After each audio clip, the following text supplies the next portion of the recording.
उज्ज्वलाच्या ह्या पूजा भांडारामध्ये मोठे मोठे नारळ, मीडियम साईज नारळ, फळ, आपल्याला नियमित लागणार हळकुंड, खारीक, इथे ह्या तेलाच्या बाटल्या,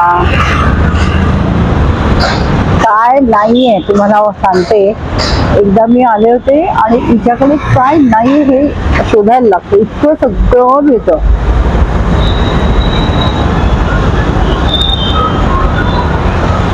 आणि 70-80 वर्षाची परंपरा असलेलं हे दुकान आज आपल्याला गोष्ट तिचीमध्ये मिळालं. खूप छान वाटलं मला. हे तर झालं. इथे उदबत्तीचे पुडे वगैरे पण आहेत, सफरचंद, मोसंब, जे पूजेला लागतंय तुम्हाला 5 फळं ते सगळं तिच्याकडे आहे. नमस्कार, गोष्ट तिचीमध्ये सगळ्यांचे स्वागत. आज घटस्थापनेच्या 4थ्या दिवशी आपण आलेलो आहोत एका पूजा भांडारामध्ये. सगळं पूजेचं सामान आपल्याला इथे मिळतं आणि ही चालवणारी आपली अजून एक दुर्गा आज आपल्याला भेटणार आहे, उज्ज्वला जगताप. उज्ज्वला जगताप तिचं नाव आहे. आणि किती वर्ष हे दुकान तुमचं? 70-80 वर्ष झाले. 70-80 वर्ष. इथं 4थी पिढी चालू आहे आता. अरे वा वा, 4थी पिढी. हे कमाल. माझ्या अनुभवातलं हे पहिलं दुकान असं आहे की 4थी पिढी चालली आहे. आणि याचं लोकेशन तुम्ही बघाल तर अगदी आपल्या कर्वे रोडच्या मध्य भागात, म्हणजे नळ स्टॉपला बँक ऑफ इंडिया आणि इंडियन ओव्हरसीज बँक या 2 बँकांच्या बरोबर मध्ये हे दुकान आहे.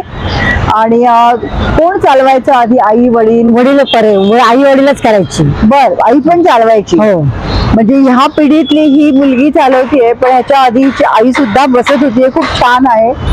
आणि कसं काय तुझं आहे रिस्पॉन्स? सणवार चालू आहे, सणाला गिरायक होतं. बर, कस्टमर येतात, लांब लोक येतात, जुनी लोक येतात. अरे त्यांना माहिती आहे ते सुद्धा येतात, पण नव्या पिढीची लोक येत नाही. हो का? बर बर. का बरं असं होतंय? त्यांना हे नवीन नको असतं, ऑनलाईन मागवतात. हा, बरोबर म्हणते ती. हे सगळं सामान हल्लीची तरुण पिढी मात्र ऑनलाईन मागवते, त्यामुळे थोडाफार दुकानावर परिणाम झाला असू शकतो. हो बरोबर. हा, आणि तुझं रजिस्टर आहे? रजिस्ट्रेशन केलेलं आहे. बर, म्हणजे तसं काही तुला भीती नाही? तुझ्याकडे काय काय जास्त जातं? नारळ वगैरे जातात, उदबत्ती वगैरे जातात, फळं जातात, कापूस वगैरे जातो. सीझनला जशी फुलं वगैरे केलं जातात ते जातं. आणि मग तू चालवते हे दुकान, मग बहीण भाऊ वगैरे पण कोणी असतात का? पहिले करायचे भाऊ, आता नाही करत. आता कोणी मदत नाही करत. बर, म्हणजे ही एकटी चालवते हे सगळं. फळं वगैरे पण तू स्वतः मार्केटला जाते. अरे वा, बघा घेण्यासारखं आहे खरंच. आणि हा माल पण सगळा तू स्वतः एकटी भरते. अरे वा, खूपच छान. ते आता तुला आपल्या ह्या चॅनल थ्रू काही सांगायचं आहे का? हो आहे ना. मेट्रोमुळे धंद्यावर प्रत्येकाचा परिणाम झालेला आहे. अच्छा. वर्ण मेट्रो जाती, वर्ण पूल झाल्यामुळे वर्ण लोक जातात, बस स्टॉप गेला, त्यामुळे आमच्या धंद्यावरही परिणाम झाले. बरोबर. मध्ये 5 लोक गिरायक येतात, जे 100 रुपये व्हायचे तर आज 50 रुपये होणं सुद्धा मुश्किल झालंय. बस स्टॉप गेला. हो खरंय. बस स्टॉप हल्ल्यामुळे नाही म्हटलं तरी थोडाफार धंद्यावर परिणाम होतो, कारण इथून जे जाणारे येणारी लोक असतात त्यांना हे खूप कन्व्हिनियंट पडायचं. पूर्वी जाताना घेऊन जात होते. बरोबर आहे.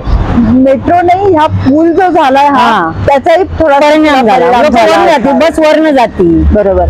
2 व्हीलर वाले, 4 व्हीलर वाले वर्ण जातात, तर खाली काय दिसणार? बरोबर. त्यांना इकडे वळायची 30 लोक खाली येणार. बरोबर. बाकीची लोक वर्ण जातात खालच्या चौकात. तरी मला खात्री आहे एरंडवणा भागातली जुनी लोक तुझ्याकडे आता अजून सगळी लोक सोडून गेली. ओ, लांब गेली का? त्यांना मेट्रोचा आवाज नको होता. बर बर. ही संपूर्ण गल्ली मोकळी झालेली. अच्छा, गेले. बर, ह्या निमित्ताने मी तुम्हाला सगळ्यांना सांगते, आज 4थी माळ आहे, अजून नवरात्राला अवकाश आहे. तर होणारं संपूर्ण नवरात्र आणि ह्याच्या पुढे तुम्हाला जेव्हा फुलं काही वगैरे लागेल, पूजेचं साहित्य लागेल, तेव्हा हिच्याकडनं या स्टॉलवर येऊन नक्की घ्या. आणि तुझ्या या दुकानाला आमच्याकडनं खूप खूप शुभेच्छा. एवढ्या 80 वर्ष जुन्या दुकानाला आपण आज भेट दिली म्हणून खूप छान वाटतंय. तुझं चांगलं भरभराट हवं आणि आमच्यासारखी सगळी लोक तुझ्याकडनं भरपूर चालेल. आणि आज नवरात्री निमित्त तुला मी हा केशरी रंगाचा दिवा भेट देत आहे. चालेल. धन्यवाद. अशाच प्रेरणादायी गोष्टी ऐकण्यासाठी बघत रहा गोष्ट तिची.